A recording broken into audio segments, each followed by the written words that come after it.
ভয়ঙ্কর পরিস্থিতির মধ্যে আছে, আপনারা দোয়া করবেন। আমি বর্তমানে এক ভয়ঙ্কর জঙ্গলের মধ্যে দিয়ে রুমে যাইতেছি। আমি যেন ঠিক সকালে যেন আমার রুমে পৌঁছাতে পারি। কোন দিকে এসেছি আমি নিজেই জানি না। ভয়ঙ্কর জঙ্গল, দেখতেই পাচ্ছেন চারিদিকে শুধু জঙ্গল, কিচ্ছু নেই, ঘর বাড়ি। আমি রাস্তা ভুলে গেছি।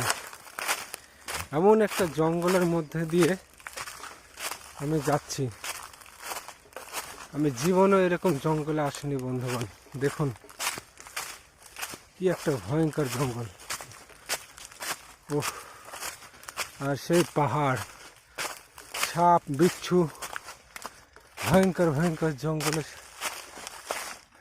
জীব জন্তু অনেক কিছু থাকে এইসব জঙ্গলে।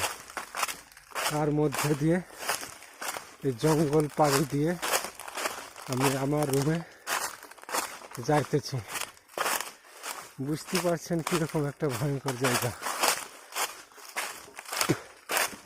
ভয়ঙ্কর পরিস্থিতির মধ্যে আছে, আপনারা দোয়া করবেন আমি যেন ঠিকঠাক আমার রুমে পৌঁছাতে পারি। এই যে ভয়ঙ্কর একটা গর্ত দেখতে পাচ্ছেন, বাপরে,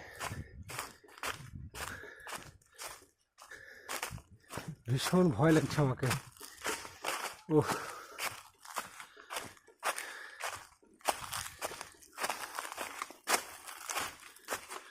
দর্শক দেখতে পাচ্ছেন শুধু পাহাড়। এটা মনে হয় বট গাছের মতো লাগছে, জড়িয়ে আছে গাছের সঙ্গে। একটা মনে হচ্ছে পাথর দেখতে পাচ্ছেন। এখানে সাপ আছে নাকি? আর একটু গর্তরে, কি ভয়ঙ্কর জায়গা দেখতে পাচ্ছেন দর্শক। পুরোটা এবার আপনাদের দেখাবো অবশ্যই।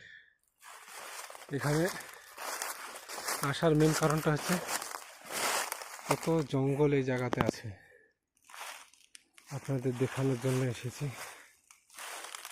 অনেক কষ্ট করে উপরে উঠেছি আমি, প্রায় 100 মিটারের উপরে, 150 মিটারের উপরে উঠে এসেছি আমি।